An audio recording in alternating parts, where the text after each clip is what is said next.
আপনি আমার পছন্দের খাবার নিয়ে এলেন, এত ভালোবাসেন আপনি আমায়।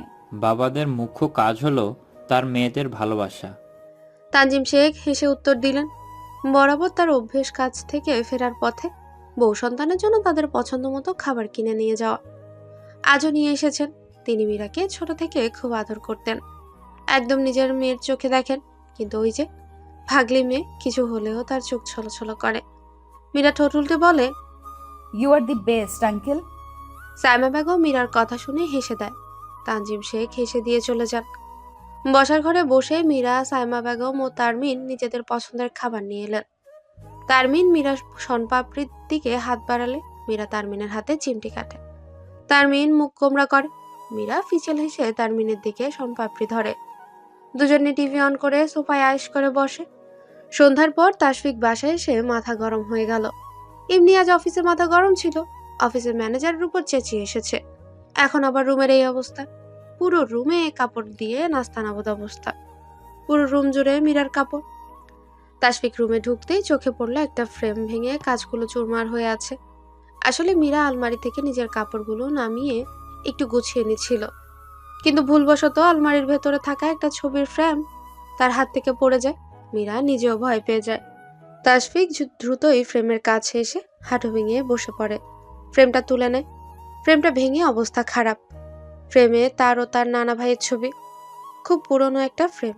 খুব শখ করে নানা ভাই তার ও নানার ছবি দিয়ে এই ফ্রেম বানিয়ে দিয়েছিল।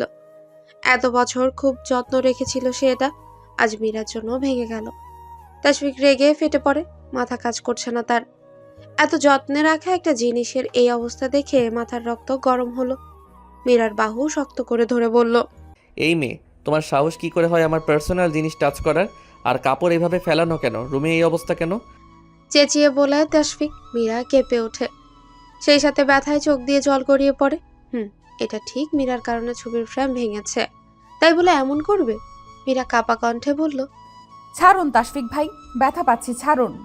তাশফিক মীরাকে ছেড়ে দিল।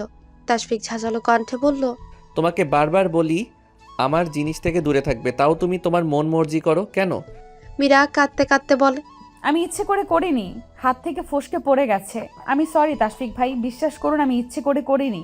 তোমাকে কতবার বলেছি যে আমি এবং আমার জিনিস থেকে 10 হাত দূরে থাকবে, আবার বলছি আমার জিনিস ধরবে না। তাশফিক দু আঙ্গুল দিয়ে কপালে স্লাইড করলো। সোফায় বসে চোখ বন্ধ করে নিল। মীরা একটা শুকনো ঢোক গিলে চোখের পানি মুছে নিল। বেডসাইড টেবিলের উপর থেকে এক গ্লাস পানি নিয়ে তাশফিকের সামনে ধরলো। তাশফিক বারণ করলো। মীরা যেহেতু ভুল করেছে তাই সে নিজের জায়গা থেকে নড়ল না। পানির গ্লাস এগিয়ে দিয়ে বলল, পানিটা খেয়ে নিন তাশফিক ভাই, আমি সরি বলছি, প্লিজ। এবার পানি নিবে না বলে তাশফিক হাত দিয়ে সরিয়ে দিলে ভুলবশত গ্লাস ইকরার হাত থেকে পড়ে যায়। কাঁচ ভেঙে চূর্ণ বিচূর্ণ হয় আর গ্লাসের টুকরো মীরার পায়ে বিঁধে যায়।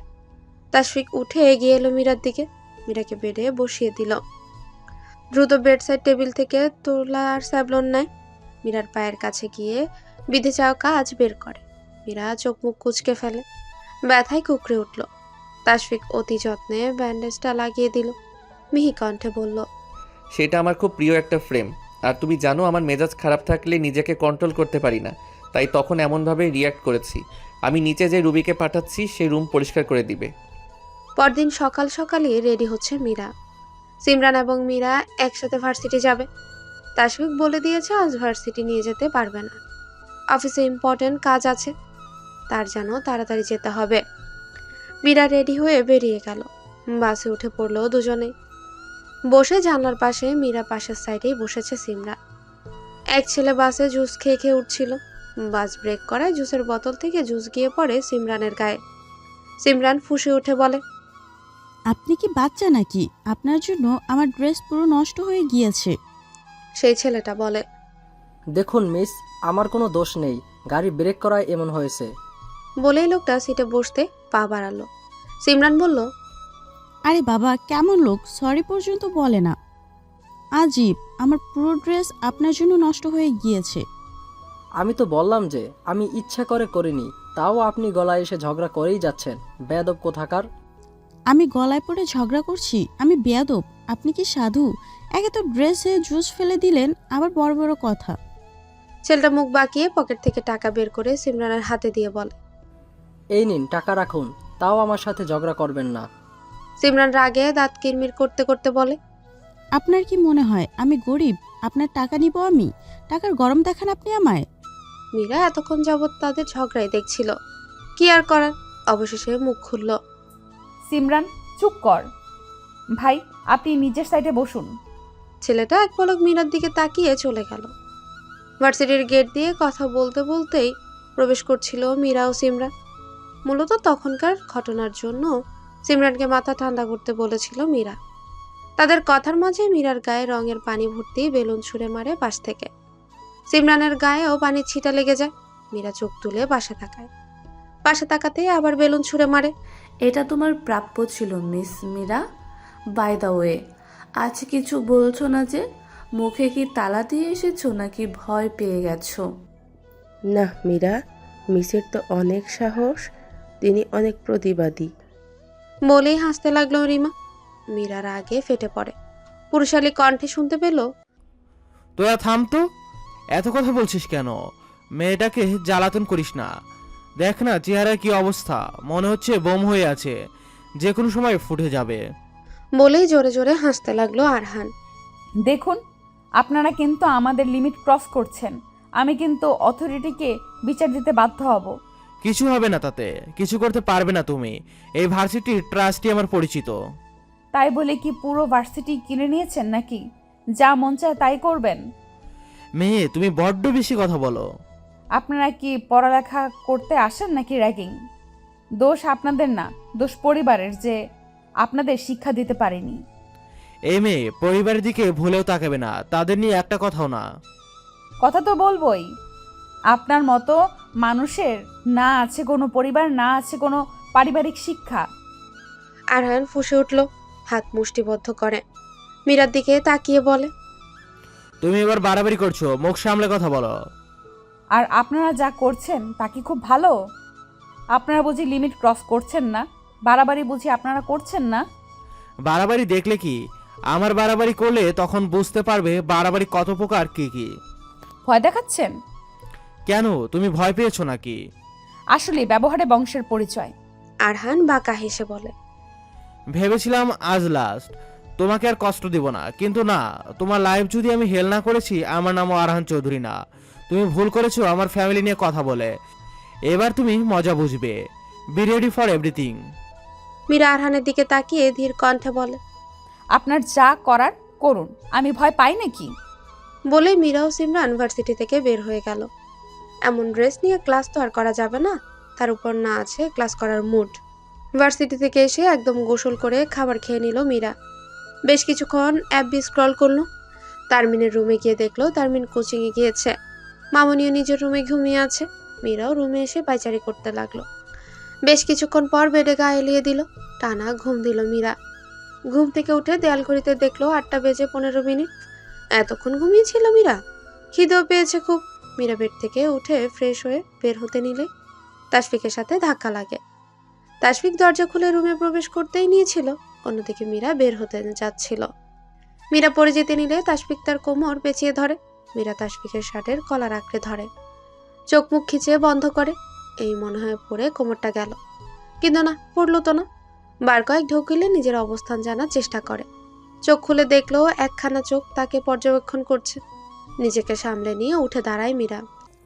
এই মেয়ে, চোখ কি আকাশে তুলে হাঁটছিলে? মীরা তাশফিকের দিকে তাকিয়ে বলে, আপনিও কি চোখ আকাশের দিকে তুলে হাঁটছিলেন নাকি? ঠিকভাবে কথা বলো।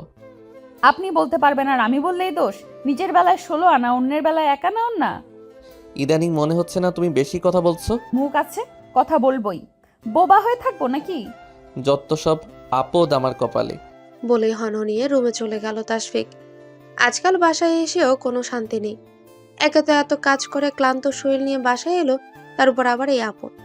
মেজাজটাই একদম বিগড়ে গেল। রুমে এসে ফ্রেশ হতে চলে গেল তাশফিক। মীরা ভেঙচি কাটে। তাকে আপদ বলল? নিজে একটা বদ, তাকে উল্টো আপদ বলল। নিজে যেতেই দেখতে পেল বসার ঘরে চা খাচ্ছেন সাইমা বেগম।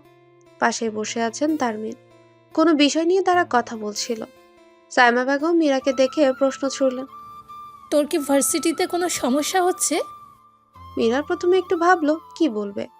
সত্য কথা বললে সে নিশ্চয়ই মীরাকে নিয়ে টেনশন করবে, কিন্তু সে চায় না এসব। নিজের বিপদ নিজে হ্যান্ডেল করতে চায়। অযথা কাউকে জ্বালিয়ে কি প্রয়োজন? কোথায় হারিয়ে গেলি বল, কোনো সমস্যা হচ্ছে কি না? আরে মামুনি, কোনো সমস্যা হচ্ছে না, তুমি শুধু শুধু চিন্তা করছো। আমি শুধু শুধু চিন্তা করছি না, আমাকে রুবি বলল তোর পরনের সাদা ড্রেস একদম রঙিন হয়ে গিয়েছিল। আমার থেকে কিছু লুকাস না, যা হয়েছে সত্যি সত্যি বল। মামুনি, কিছু হয়নি। আর আমরা নিজেরা মিলে ভার্সিটিতে রং নিয়ে খেলা করেছিলাম, তাই এমন হয়েছে। যা বাবা, এতদিন জানতাম ভার্সিটিতে মানুষ পড়তে যায়, এখন দেখি মানুষ রং খেলতে যায়। উফ, কি দারুণ বিষয়। সিঁড়ি দিয়ে নামতে নামতেই বলল তাশফিক। মীরার ফেস বাংলার পাঁচের ন্যায় হয়ে গেল। এই লোক এ সময় আসতে হলো? আর এই লোকের কি খেয়ে দেয়ে কোনো কাজ নেই? সবসময় পিছে লেগেই থাকে, অসহ্য। আমি কথা বলছি মামুনির সাথে, আপনি কেন মাঝখানে কথা বললেন? এই মেয়ে, আমি কি তোমায় কিছু বলেছি? তোমার নাম উল্লেখ করে কিছু বলেছি? বলিনি, তাই তো? তাহলে নিজের গায়ে কেন নিচ্ছ? নিজের কাজে মন দাও। আপনি আমাকে বলেননি তো কাকে বলেছেন? আর এই মেয়ে কাকে বলছেন? আমার এত সুন্দর নাম কি মুখে নিতে কষ্ট হয়? অবশ্য আপনার মতো মানুষের মুখে আমার এত সুন্দর ছাকানাকা নাম মানায় না। তাশফিক ভ্রুকুচকে বলল। আমার মতো লোক কি? কি বোঝাতে চাচ্ছ তুমি? তাশফিক মনে মনে নিজের রাগ সংযত করার চেষ্টা করলো। এমনি বেশি বেড়ে যাচ্ছে, আগে তো এমন করে কথা বলতো না। আপনার মতো গোমরা মুখে তো কোনো হাসি নেই, না আছে কোনো রসকস।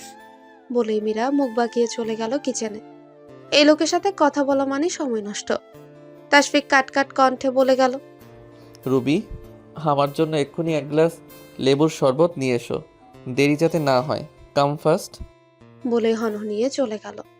সাইমা বেগম ও তারমিম একে অপরের দিকে তাকিয়ে রইল।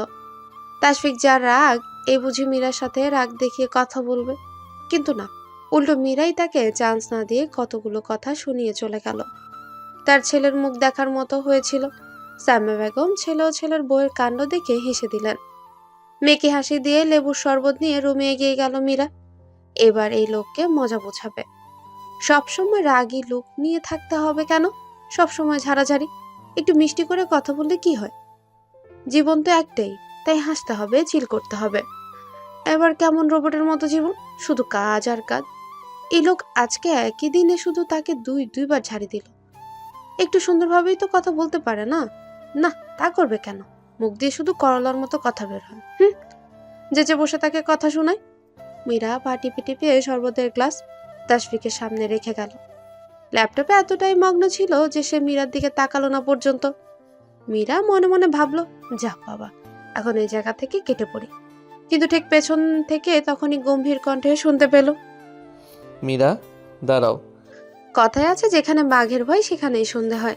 মীরার ক্ষেত্রেও হয়তো তাই হলো। মীরা জেনে নিজেকে সামলে নিয়ে একটা হাসি দিল। ঠোঁটে হাসির রেখা তুলে বলে, জি বলুন। লেবুর শরবত আমি রুবিকে আনতে বলেছিলাম, তুমি কেন নিয়ে এলে? নিজের দায়িত্ব পালন করলাম। মানে? আসলে রুবি আপু কাজ করছিল, আর তাছাড়া আমি আপনার বউ, আপনার অর্ধাঙ্গিনী, আমার দায়িত্ব আপনার কাজগুলো নিজ হাতে করে দেওয়া।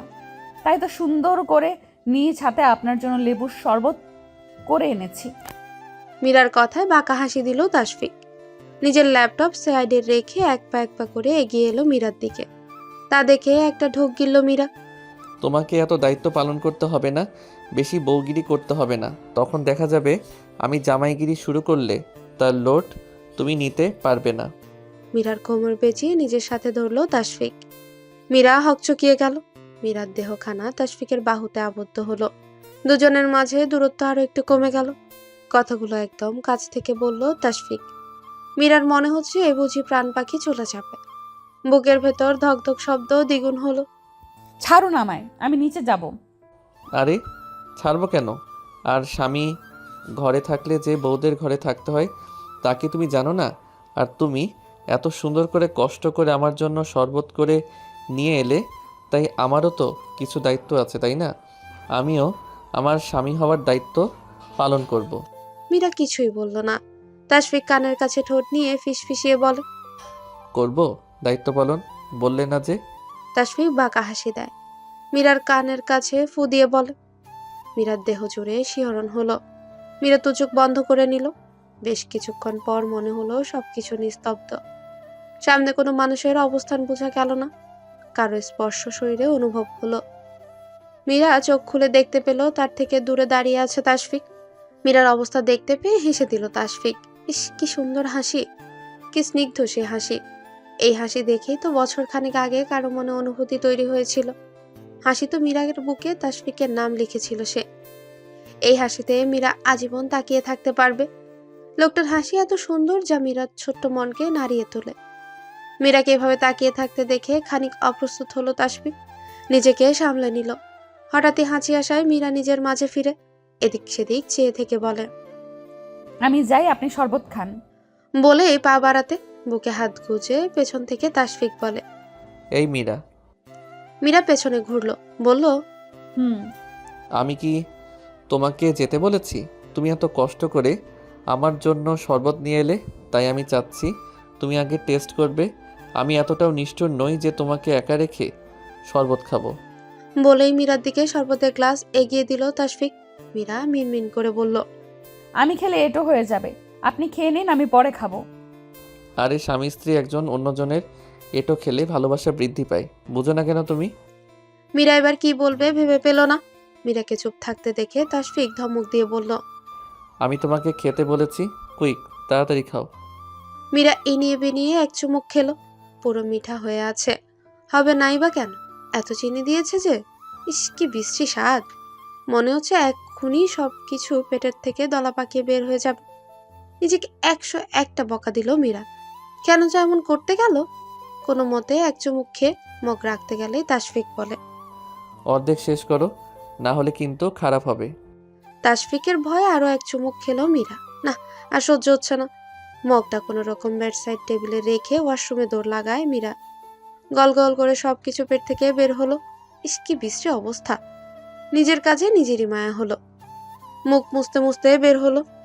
তাশফিক মীরার দিকে এখনো তাকিয়ে আছে। মুখের ভাবভঙ্গি দেখে বোঝা যাচ্ছে না যে রেগে আছে নাকি মজা পাচ্ছে। কেমন করে তাকিয়ে আছে। মীরা মুখ মুছে তাশফিকের পাশে রেখে রুম থেকে বের হতে গেল। তাশফিক মীরার হাত ধরে কাট কাট কণ্ঠে বলে, কেন এমন করলে? মাথা থেকে দুষ্ট বুদ্ধি বের হয় না বুঝি? এত কেন দুষ্টমি করো? ভেবেছ কি যে আমি বুঝবো না? হ্যাঁ, তোমার কি আমাকে পাগল মনে হয়? তাশফিকের ঝাড়ি খেয়ে মীরার তো কেঁদে দেওয়ার মতো অবস্থা। কাঁদো কাঁদো ফেস করে বলে, দেখুন, হয়তো কোনো এমনভাবে বলছো যেন তুমি কোনো ভুল করনি, তুমি নির্দোষ। মীরা কাঁদো কাঁদো মুখ করে ঠোঁট উল্টে বলল, আমি নিজেকে নির্দোষ দাবি করছি না। আমি যখন জানি তাহলে কেন নিজেকে নির্দোষ দাবি করব? আমি দোষী। আমি কি আপনাকে একবারও বলেছি আমি নির্দোষ? আমার তখন আবেগে কাজ করেছে, আমার বিবেকে কাজ করেনি। পৃথিবীর সর্বশ্রেষ্ঠ আদালত মানুষের বিবেক। তখন যদি আমার বিবেকটা কাজ করতো তাহলে আমি এত বড় পাপের মধ্যে জড়িয়ে পড়তাম না। মীরার কথায় তাশফিক কি বলবে তা ভেবে পায় না। কি সব বলছে, মাথা কি গেল নাকি? কেমন উল্টোপাল্টা কথা বলছে, কোনো কিছু কি ভেবে বলছে? কি একটা অবস্থা। চোখ মুখ কুচকে ফেলে তাশফিক কিছু বলতে যাবে তার আগে সাইমা বেগমের ডাক শোনা গেল। মীরা হাত ছাড়িয়ে দিল এক ভোদর। তাশফিক মীরার কথায় পুরাই বোকা বনে গেল। মীরা এক দৌড়ে বসার রুমে চলে আসে। হাঁপাতে হাঁপাতে সোফায় বসে। তার মিন এগিয়ে এসে বলে, কি ব্যাপার ভাবিজান, এত হাঁপাচ্ছেন কেন? মীরা বলল, এমনি, তেমন কিছু না। তেমন কিছু না বলতে কেমন কিছু না? আরে বললাম না, কিছু না। তাদের কথার মাঝে উপস্থিত হলেন সাইমা বেগম।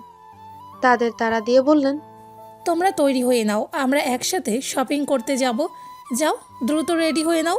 শপিং এর কথা শুনে মাতে, কিন্তু মীরা ভাবলো অন্য কিছু। এখন রেডি হতে গেল তো ওই বদলোকের মুখোমুখি হতে হবে, না জানি আবার কতগুলো কথা শুনতে হয়। মীরা পা টিপে টিপে রুমে প্রবেশ করলো। তাশফিক হয়তো বারান্দায়। মীরা এক হাতে কাপড় নিয়ে দ্রুত ওয়াশরুমে চলে গেল। ওয়াশরুম থেকে বের হতেই টাওয়াল নিয়ে মুখ মুছতে মুছতে কিছুর সাথে ধাক্কা খেল। ভেজা পা পিছলে ধপাস করে ফ্লোরে পড়ে গেল। আল্লাহ, আমার কোমর শেষ আজকে। না জানি কোন হাতের সাথে ধাক্কা খেলাম গো মা। ও মা, আমার কোমর শেষ। তাশফিক মীরার বলা কোনো কথা শুনল না। তাশফিক মীরার দিকে এক পলক তাকিয়ে রইল। চুলগুলো খোলা, চোখের সামনে কিছু চুল পড়ে আছে। জোড়া ভ্রু দেখতে ভালো লাগছে। গলায় বিন্দু বিন্দু পানির কোনো স্পষ্ট দেখা যাচ্ছে। মীরা কোনো রকম উঠে দাঁড়ালো। কোথায় তাসফিক নিজের হাত বাড়িয়ে দিবে তা না করে তাকিয়ে তাকিয়ে দেখছে। অসভ্য লোক একটা। বউ পড়ে গেছে আর তিনি হাসছেন। উফ, অসহ্য। তাসফিক বেডে বসতে বসতে বলে, মীরা দেখে হাঁটতে পারো না? মন কোথায় থাকে? দেখেই হাঁটি। টাওয়াল দিয়ে মুখ মুছছিলাম বলে এমন হলো, আর মন কোথাও যায়নি, নিজের জায়গায়ই আছে। তাসফিক আয়েশ ভঙ্গিতে বসে বলে। বুঝেছি, এখন বুঝেছি তোমার বারবার পড়ে যাওয়ার আসল কাহিনী। মীরা টাওয়াল বারান্দায় দিতে যাবে কিন্তু গেল না। ভ্রুকুচকে বলে, মানে মানে কি বলছেন? কি বোঝাতে চাচ্ছেন? মানে এই যে তুমি বারবার আমার সামনেই পড়ে যাও, আমার সাথেই তোমার ধাক্কা লাগে। এর মানে কি? আমি ভালোই বুঝেছি, এমন কেন হচ্ছে? সোজাসুজি বলুন, জিলাপের মতো কথা কেন পেঁচাচ্ছেন? মানে সোজা, তুমি বারবার আমার সাথেও ধাক্কা খাও, মানে তুমি চাও আমি তোমায় আগলে নিই, টিভি সিরিয়ালের নায়কদের মতো ফিল্মি স্টাইলে তোমাকে জড়িয়ে ধরি, তাই না? মোটেও না, আপনি এক লাইন বেশি বুঝছেন। তাহলে তুমি বুঝিয়ে বলো, তোমার এই বারবার পড়ে যাওয়া, আমার সাথে ধাক্কা খাওয়াই সায়েন্স? মীরা ফুঁসে ওঠে। তাসফিকের দিকে তাকিয়ে বিড়বিড় করে, আপনি কমার্সের স্টুডেন্ট, আপনার মাথায় সায়েন্স ঢুকবে না। বলেই মীরা আলমারি থেকে কাপড় নিয়ে বের হয়ে গেল। তারমিনের রুমে চলে গেল। তাসফিক হতভম্ব হলো। ফোন হাতে নিয়ে অ্যাপ স্ক্রল করলো। তারমিনের রুমে বসে রেডি হতে শুরু করলো দুজনে। সাইমা বেগম এর মাঝে দুবার ডাকেও দিয়েছে। এ নিয়ে তৃতীয়বার ডাক দিতেই রুমে এলেন। বলেন, তোদের কি আজকে হবে না? আর একটু মামুনি। দ্রুত কর। দুজনেই রেডি হয়ে বসার ঘরে এলো। তিনজন মিলে বের হয়ে যায় শপিং করতে। শপিং করতে এসে সাইমা বেগম মীরার জন্য ড্রেস পছন্দ করে চেঞ্জিং রুমে পাঠিয়ে দেন। তারমিন নিজের মতো ড্রেস পছন্দ করতে থাকে। হঠাৎই তার চোখে পড়ে এক ব্যক্তির ওয়ালেট প্যান্টে রাখতে গিয়ে পড়ে গেছে। তারমিন তা হাতে নিয়ে এগিয়ে যায় সেই ব্যক্তির দিকে। এক্সকিউজ মি, আপনার ওয়ালেট। বলে কয়েকবার চেঁচাতেই সেই ব্যক্তি পেছনে ঘুরে তাকায়। সাদা রঙের গোল ড্রেস পরা একটা মেয়ে, চুল সামনের দিকে একটু বের করে বেনি করা, মুখে কোনো প্রসাধনী নেই, তবুও স্নিগ্ধ লাগছে। তারমিন বলে, আপনার ওয়ালেট পড়ে গিয়েছে, ধরুন। Thank you for this, thanks a lot. তারমিন ওয়ালেট দিয়েই হাঁটা ধরে। পেছন থেকে শুনতে পায়, আপনার নামটা জানতে পারি? তারমিন শেখ। বিউটিফুল। বলেই ব্যক্তিটা চলে গেল। তারমিন সেই লোকের দিকে তাকিয়ে রইল। বেশ কিছুক্ষণ পর নিজের জন্য ড্রেস পছন্দ করে প্যাক করে নিল। একটা চেঞ্জিং রুম থেকে শাড়ি পরে বের হয় Meera. Dark maroon colour Jamdani, খুব সুন্দর লাগছে এই জামদানি শাড়িতে মীরাকে। কেউ কেউ তো দৃষ্টি ফেরাতেই পারছে না। শোরুমের স্টাফগুলো ড্যাব ড্যাব করে তাকিয়ে আছে মীরার দিকে। মীরার বেশি অস্বস্তি লাগছে, তবুও ঠোঁটে হাসি ফুটিয়ে বলে, মামুনি কেমন লাগছে আমায়? খুব সুন্দর। তারমিন মীরার হাত ধরে বড় মিররের সামনে নিয়ে গেল। আসলে মীরাকে খুব সুন্দর লাগছে। তারমিন ফটাফট মীরার কয়েকটা ছবি তুলে নিল। তাসফিকের ফোনে হোয়াটসঅ্যাপ করলো। পুরো শোরুম থেকে আরো কিছু প্রয়োজনীয় জিনিস কিনলো। মীরার ফোন বেজে ওঠে। মীরা ফোনটা কানে ধরতেই শুনতে পেল, change this sari right now, go and wear a salwar suit, go fast before you see my worst face. লোকটাকে মীরা বুঝে না, তাকে আদেশ করলো নাকি ছেড়ে দিল। সে শাড়ি পরলে এই লোকের কি? লোকটা একটু বেশি বাড়াবাড়ি করছে না? না, শাড়ি সে পাল্টাবে না। তার ইচ্ছে, তার যা মন চায় পড়বে। এ লোক তাকে কেন কথা শোনাবে? শপিং শেষ করে রাতের খাবার বাইরে সেরে নিল তারা। মাঝে মাঝে এভাবে বাইরে ডিনার করতে ভালোই লাগে। থ্যাংক ইউ মামুনি, অনেক বেশি মজা করেছি আজ। ড্রেসগুলো খুব ভালো লেগেছে। আম্মু, আজ ভীষণ ভালো লেগেছে। ভালো হয়েছে ভাই নেই, তা না হলে কতগুলো কথা শুনতে হতো। তোর ভাই তো একটা রোবট মনে হয় আমার। তিনি আসলে আমাদের ঘোরাঘুরি ঠিকভাবে হতো না। তারমিন ও মীরার কথা শুনে সাইমা বেগম হেসে দেন। হেসেই বলেন, তোরা থাম, আমার মাসুম বাচ্চাটার সাথে এমন করিস কেন? তোমার বাচ্চা না ছাই মামুনি, উঠতে বসতে শুধু ধমকের উপর রাখে আমাকে। জানো তখন ফোন দিয়ে কি বলেছে? আমাকে বলেছে শাড়ি চেঞ্জ করতে। আমিও তো কম না, কেন তার কথা মতো শাড়ি চেঞ্জ করব? যত সব আজাইরা কথা। মীরার কথা শুনে সাইমা বেগম হেসে দিলেন। বাড়ির সামনে এসে গাড়ি থামে। মীরা ও তারমিন আগে চলে আসে। সাইমা বেগম পেছনে চলে গেলেন। বসার ঘরে ধূপ করে বসে পড়লো দুজনেই। বেশ ক্লান্ত তারা। তারমিনের বাবা এগিয়ে এসে দুজনের মাথায় হাত রাখেন। আমার মেয়েগুলো কি আজ বেশি ক্লান্ত? দেখে তো মনে হচ্ছে পুরো মার্কেট উঠিয়ে নিয়ে এসেছে। তারমিন বাবার কথা শুনে হেসে দিল। পাপা, আজ বেশ শপিং করেছি। তোমার যা টাকা আছে মনে করতে পারো আজ তার অর্ধেক শেষ। তারমিনের বাবাও হেসে ওঠেন। মীরা বলল। আঙ্কেল আপনাকে খুব মিস করেছি, আপনি থাকলে কিন্তু ভীষণ মজা হতো। সমস্যা নেই, নেক্সট টাইম জয়েন করব আমি। মীরা, যা রুমে গিয়ে ফ্রেশ হয়ে নে, আজ অনেক ধকল গিয়েছে। সাইমা বেগমের কথা শুনে মীরা মাথার উপরে নিচ করে রুমের দিকে হাঁটা ধরে। আল্লাহই জানে এ লোক কি ঘুমিয়ে গেছে নাকি ঘুমিয়ে গেলে তো তার জন্যই ভালো। অযথা এই লোকের সাথে লাগতে চায় না মীরা। তবে মনের মধ্যে ভয়ও কাজ করছে, যদি আবার রেগে চটটর দেয়। দিলে দিবে, আজ মীরা ছেড়ে দিবে না, একদম ধুয়ে দিবে। রুমে ঢুকে দেখলো তাশফিক বেডের উপর আতশো অবস্থায় বসে চোখের চশমা দিয়ে বই পড়ছে। এই রাতের বেলা কে বই পড়ে? এই লোকের কোনো কাজ মীরার মাথায় ঢুকে না। আজব মানুষ, কখন কি করে কিছুই মাথায় ঢুকে না। দরজার আওয়াজ হতেই সেদিকে লক্ষ্য করলো তাশফিক। ছবি থেকে বাস্তবে বেশ সুন্দর লাগছে মীরাকে। ডার্ক মেরুন রঙের শাড়ি বেশ মানিয়েছে, চুলগুলো খোপা করে রেখেছে, দেখতে ভীষণ সুন্দর লাগছে। তাশফিক চোখ সরিয়ে নিল, নিজেই নিজের কাজে বিরক্ত হলো। একটা কাপড় নেওয়ার জন্য আলমারি খুলল মীরা, কিন্তু স্পষ্ট বুঝতে পারলো তার পেছনে কেউ দাঁড়িয়ে আছে। কারণ নিঃশ্বাস মীরার কাঁধে পড়ছে, কেমন অনুভূতি হচ্ছে, হাত পা কাঁপছে। পেছনের দিকে ফিরে দেখতে পায় তাশফিক একদম তার কাছে গা ঘেঁষে দাঁড়িয়ে আছে। তাশফিকের দৃষ্টি তার দিকে নিবদ্ধ। মীরা পাশ কাটিয়ে চলে আসতে নিলে ধূপ করে এক হাত আলমারির উপর রাখে তাশফিক। মীরার দিকে তাকিয়ে অন্য হাত দিয়ে আবারও সেই কাজ করে। এবার মীরার দম যেন বন্ধ হয়ে আসছে, কেমন হাঁসফাঁস লাগছে, ভীষণ অস্বস্তি হচ্ছে। মীরা কাঁপা কাঁপা কণ্ঠে বলে, আমাকে যেতে দিন। তাশফিকের কোনো ভাবান্তর হলো না, সে আগের মতো মীরার দিকে তাকিয়ে আছে। কিছু সময় পর মীরার কোমর ধরে কাছে টেনে নিল। কোমর এত বাজেভাবে চেপে ধরেছে যে মীরা ব্যথায় কুকিয়ে ওঠে। ছাড়েন আমাকে, ব্যথা লাগছে। তাশফিক কিচ্ছু বলল না, মীরার দিকে তাকিয়ে রইল। মীরা নিজেকে তাশফিকের বাঁধন দেখে ছাড়া পাওয়ার চেষ্টা করলো, বলল, ছাড়ুন, ব্যথা পাচ্ছি। তাশফিক রাগী কণ্ঠে বলল, কেন আমি ছুঁয়ে দিলে ব্যথা লাগে?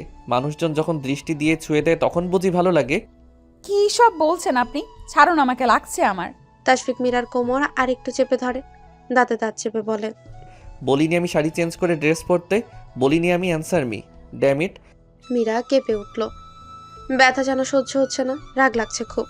শাড়ি তো কোনো খারাপ পোশাক না, না পরেছে নায়িকাদের মতো স্টাইলিশ ড্রেস, আর মীরা যা ইচ্ছে তাই পরবে। এতে এত রিয়েক্ট করার কি আছে? শুধু শুধু রিয়েক্ট করছে, আজব মানুষ। কেন মীরা তার কথা মানবে? তবুও নিজেকে সংযত রেখে মীরা বলে, আমার মন চায়নি তাই চেঞ্জ করিনি। কেন আমি আপনার কথা শুনবো? তাশফিকের রাগ বেড়ে গেল, তরতর করে মাথায় যেন আগুন ধরল। তুমি আমার কথা কেন শুনবে তার কারণ কি তুমি জানো না? না, জানি না, জানতে চাই না, আমাকে যেতে দিন। বলেই মীরা তাশফিককে ধাক্কা দিয়ে সামনে থেকে চাপিয়ে দিল। দু কদম এগিয়ে যেতেই মীরার হাতে টান পড়ল। তাশফিক ঝাঁঝালো কণ্ঠে বলল, বেশি কথা বলা আমার একদম পছন্দ নয়। তুমি ভুল করেছো, আমার কথা অমান্য করেছো। You have to pay for it. বলেই টেবিলে থাকা পানি ভর্তি গ্লাস নিয়ে ছুঁড়ে মারলো মীরার দিকে। পানিগুলো আছড়ে পড়লো মীরার শরীরে। মীরা অবাক হলো, পুরো মুখ ও শরীরের উপর অংশ ভিজে গেল। মীরার রাগ লাগলো ভীষণ। মীরা রাগী কণ্ঠে বলল, আপনি কি করলেন এটা? তাশফিক বাঁকা হেসে বলল, তুমি অন্ধ, দেখতে পাওনি আমি কি করেছি নাকি আবার করে দেখাবো? আপনি কিন্তু এবার অতিরিক্ত করলেন। আমি চাইলে এর চেয়েও বেশি করতে পারি। আপনাকে আমি ছাড়বো না। তাহলে শক্ত করে জড়িয়ে ধরো। মীরা ফুঁসে উঠল। পাশে তাকাতেই দেখতে পেল টেবিলের উপর পানির জগ। মীরা পানির জগ নিয়ে পানি ছুঁড়ে মারলো তাশফিকের দিকে। মীরা এত দ্রুতই পানি ছুঁড়লো যে তাশফিক হতভম্ব হলো। মুহূর্তেই তাশফিক ভিজে গেল, পুরো ঘর জুড়ে পানি পানি হয়ে গেল। তাশফিক এগিয়ে যেয়ে মীরার হাত টেনে ধরে। মীরা দু হাত দিয়ে ঠেকলো তাশফিকের বুকে। মীরা ছাড়া পাওয়ার জন্য ছটফট করতে লাগলো। তাশফিক মীরাকে নিজের সাথে মিশিয়ে নিল। মীরার দিকে তাকিয়ে রইল। বুকের দিকে শাড়ির অংশটুকু ভিজে গেছে, শরীরের সাথে লেপ্টে আছে সেই অংশটুকু। সামনের দিকে কিছু চুল বের হয়ে কপালে পড়েছিল, যা এখন পানি পেয়ে ভিজে গেছে। গলায় বিউটি বোনের দিকটায় পানির বিন্দুগুলো দেখতে অন্যরকম লাগছে। তাশফিকের কেমন যেন অনুভূতি হচ্ছে, চোখ ফেরাতে মন চাইছে না, কেমন যেন ঘোর লেগে আছে। মীরা যেন জমে গেল, বার কয়েক চোখের পলক ফেলল। বুকের ভেতর ড্রিম ড্রিম শব্দ হলো। মীরা কাঁপা কাঁপা কণ্ঠে বলল, ছাড়ুন। তাশফিক মীরার কোমরে আরেকটু চেপে ধরে নিবিড় হলো। দুজনের মধ্যকার দূরত্ব গুছিয়ে মীরার কানের কাছে ঠোঁট নিয়ে লো ভয়েসে বলল, হুশ। মীরা কেঁপে উঠল, বার কয়েক ঢোক গিলল। মীরা নিজের গলায় তাসফিকের উষ্ণ নিঃশ্বাস অনুভব করলো। মীরা চোখ খিচে বন্ধ করলো। কয়েক সেকেন্ড পর নিজের গলায় ঠোঁটের স্পর্শ পেল।